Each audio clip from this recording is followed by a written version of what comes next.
After classes leapt out, the deputies stopped by the headmaster's office and said they were done with all the interviews except for 2. Well, I hadn't heard from Mrs. Starch yet, Dr. Dressler told them, and Dwayne Scrood is absent from school. The female deputy said the detective would follow up on the case if necessary. It'll be hard to prove the young man lit the fire, she said, but sometimes they come right out and admit it when you ask them. Pyros are funny that way. Dr. Dressler sat upright. Whoa, back up a second. You think Dwayne started the wildfire?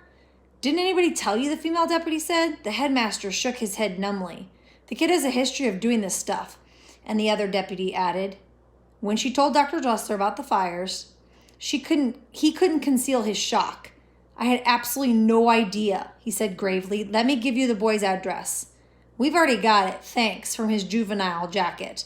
Dr. Dressler hadn't heard anything back from Dwayne Scrood Sr. regarding his son's whereabouts, which wasn't surprising. Perhaps the deputies would have had better luck getting information from the man with the loudmouth parrot or whatever kind of bird that was. The headmaster wondered why the school files contained no record of Dwayne Jr.'s past arsons. He assumed that Dwayne's rich grandmother had pulled some strings to conceal those incidents from the Truman's admission committee. It was disturbing to think that any student might be capable of setting a dangerous blaze to get revenge against a teacher whom he didn't like. But as the deputy had said, proving guilt would be difficult but not impossible.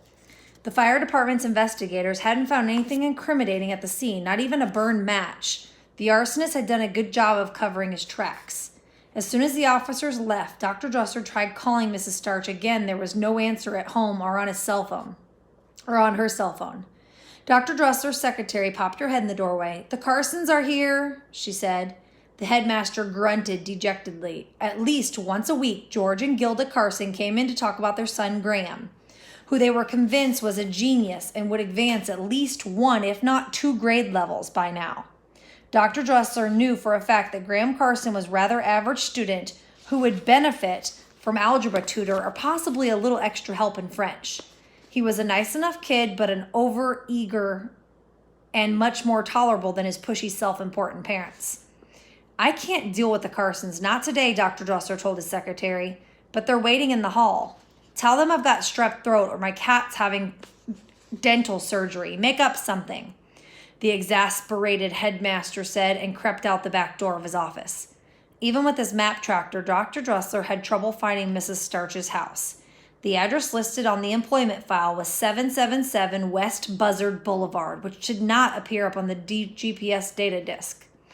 So the headmaster located East Buzzard Boulevard and went west until the pavement stopped, and the roll-a-bed turned into dirt. He drove for another 2 miles and then reached a dead end where a solitary tin mailbox popped up from the saw pimentos.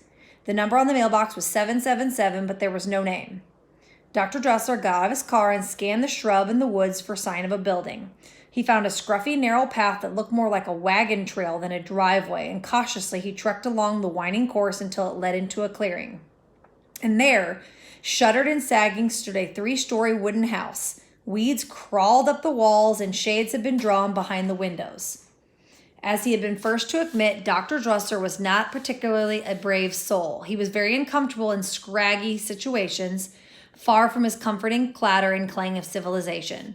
Staring with trepidation at the old house, the headmaster couldn't push out his mind the dark rumors that he had heard about Bunny Starch. The same impulse to flee that Dr. Dressler had fought during his visit in the Scrood residence tugged at him even more urgently now. But again he resisted his fears. Mrs. Starch might be ornery and odd, but she was loyal and a valued member of the Truman School family. It's my duty, Dr. Dressler told himself, to make sure she's all right. He would have felt better about the missing, much better if Mrs. Starch's blue Prius had been parked outside the house. But it wasn't. Dr. Dressler called her name, but there was no reply. His pulse was fluttering as he approached the front steps. Mrs. Starch, are you home? Nothing. Mrs. Starch, it's me, Miss Dr. Dressler. He put one foot on the porch and then froze. A rat was perched on the rocking chair and was staring at him. Not a little white rat either, but a chubby brown one. Its mouth was open with a slight sneer, revealing long yellow front teeth. Dr. Dressler wasn't fond of rodents, large or small. They are garbage, carried terrible diseases in nested attics and produced hordes of filthy baby rodents. Scat! he said, clapping his hands together. Go away! But the rat didn't move, which was really distressing. Maybe it's got rabies, Dr. Dresser thought anxiously. Maybe it's going to leap for my throat. Shoo! Get lost, he cried. The rat didn't blink. He didn't even twitch. Dr. Dresser thought this very suspicious. And he got an idea. He took his car keys from his pocket and tossed them at the rat. The keys clunked the vermin in the head and knocked it off the rocker and the planks of the porch where it lay motionless. Motionless and stiff as a board. You gotta be kidding me, Dr. Dresser muttered. The rat wasn't alive. It was stuffed like a deer or a trout on a trophy wall. When the headmaster picked it up by the tail, he noticed something fastened around its neck. A tiny leather collar with a brass nameplate. Dr. Dresser peered at the name engraved on the stuffed rat's collar. Chelsea Everett. The headmaster shuddered slightly. Chelsea Everett? That had been a star student at Truman School a few years ago. Straight A, swim team, tennis team, early acceptance to Rollins College. But Dr. Dresser remembered something else about that girl. She had once asked for and received a transfer out of Mrs. Starch's honors biology class. Judging by the name of this rat, Mrs. Starch had never forgiven Chelsea for that. Dr. Dresser carefully placed the taxidermied rodent back on the rocking chair and after getting up his nerve, knocked on the door.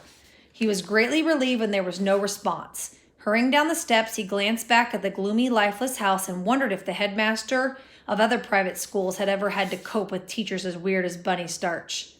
A long, striped snake scooted across Dr. Dresser's path, and he broke into a heated jog. He was sweaty and out of breath by the time he reached the car. He jumped inside and locked the doors.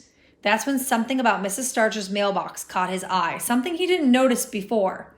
The little red flag was raised up, which meant that she was sending out mail, which meant she really had found her way home from the Black Vine Swamp, and that she was alive and well, which was good news and possibly the best news possibly, in fact. Yet why, wondered Dr. Dresser, hadn't he returned her many voice messages? Why wasn't she picking up her phone? The headmaster unlocked the car of his door and furtively got out. After looking around to make sure he was alone and standing at the edge of those woods, he was very alone, he opened Mrs. Starch's mailbox. Only one letter was inside. Dr. Dresser was startled to see his own name on the envelope addressed to Truman School. The headmaster knew he should wait for the postal service to properly deliver it, but the curiosity got the better of him. He snatched the envelope from the mailbox. Not wishing to encounter the mailman or have to explain why he was taking the letter, Dr. Dresser drove straight back to campus. There, in the privacy of his office, he opened it and began to read. Dear Dr. Dresser, it is with great regret that I must request an indefinite leave of absence from my position at the Truman School due to a sudden family emergency. I'm sorry for any inconvenience that may cause my students and fellow faculty members to be assured that I will return to my teaching duties as soon as my personal situation is settled. Thank you for your patience and understanding and respecting my privacy on this matter. Most sincerely, B. Starch. The letter was typed on Mrs. Starch's personalized stationery. The headmaster reread it twice before folding it back into the envelope. Mrs. Starch's file already lay open on his desk. Dr. Dresser leafed through every page, her job application, her pension records, her insurance forms. Wherever Mrs. Starch had been asked to list her next of kin, she printed the words none. Dr. Dresser wearily rubbed his forehead, thinking, how can there be a family emergency if she has no family? Nick brought Marta home to show her the swamp video on the television screen. It was the first time she had been inside his house. That's your dad? She pointed to a framed photograph on the coffee table. Yeah, that's him, Nick said. Is that a snailfish he's got? It's huge. 110 pounds. Talking about his father made Nick want to go online and check for an email, but he decided to wait until he's alone. He said, come on, let's look at the tape. When he paused the part where the tan blue appeared, Marta sprang off the sofa. I see it. I see the belt. Like the kind of cowboys used to wear, Nick said, to carry their bullets. But is it him? I can't tell. She scrunched her eyes, aiming the image at the TV screen. Nick couldn't remember if Smoke ever wore an ammo belt to hold up his pants. Marta and Truman dress code probably wouldn't allow it. When are you going to tell the police about this video? Or are you going to tell them? All day, Mrs. Starch's students had been talking about the interviews with the sheriff's deputies and about the news Smoke was investigating in connection with the Black Vine Swamp fire. Nick told Marta that he didn't know what to do about the tape. You don't see the guy's face. There's really no way to be sure who it is. "Bet you $5 it's him," she said. "I bet he snuck out there, lit that fire to get back at Mrs. Starch." Nick had to agree that Smoke was the likely suspect, considering the previous crimes.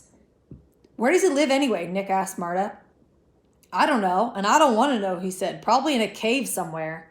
As soon as Marta was gone, Nick hurried to the den and checked his computer. Nothing from his dad, not a word. Nick could no longer pretend that this was normal interruption in communication. Never since his arrival in Iraq had Captain Gregory Waters gone so long without emailing home. Nick felt sick and anxious. Something must have happened. There could be no other explanation. He really didn't want to be alone with such horrible thoughts, so he dashed out the door and ran until he caught up with Marta. She heard his footsteps coming and turned around. Surprised. "Hey, what's up?" she asked with a smile. Nick slowed down and started walking beside her, shoving her hands in his pockets, trying to act casual. He said, "I gotta go up to Circle K and get some milk and stuff." "That's it? But that's like 2 miles. "No big deal. I promised my mom." It wasn't a particularly clever story, but it was the best Nick could come up with. "Want me to go with you?" Marta asked. Okay. Secretly, Nick was very elated that Marta had offered to walk with him. He hoped that she would start chattering as often like she did if she was in a good mood. Nick was desperately needing something to distract him from worrying about his dad. Sure enough, Marta launched into a speech about her English essay.